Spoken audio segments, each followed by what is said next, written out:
আমাদের গীতাবরকে তুলে নিয়ে গেছে মুখ্যমন্ত্রী মমতা দি, ওনার তৃণমূল নেত্রী কর্মীদেরকে দিয়ে টাকা খাইয়ে টোপাটা ভুল ভিডিও করে আমাদের বিজেপির কর্মীদের উপরে দোহাই চাপাচ্ছে।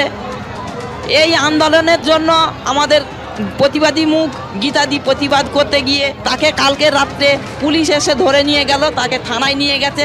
তাকে কিসের জন্য ছাড়ছে না, আমরা তার জন্য আন্দোলনটা করছি।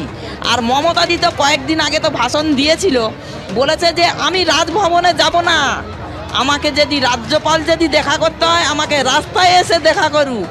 মমতাদির এত সম্মানের ভয়, সন্দেশখালীর মায়েদের যে সম্মান নিয়ে খেলা করছে, মমতাদি কেন বসে বসে দেখছে?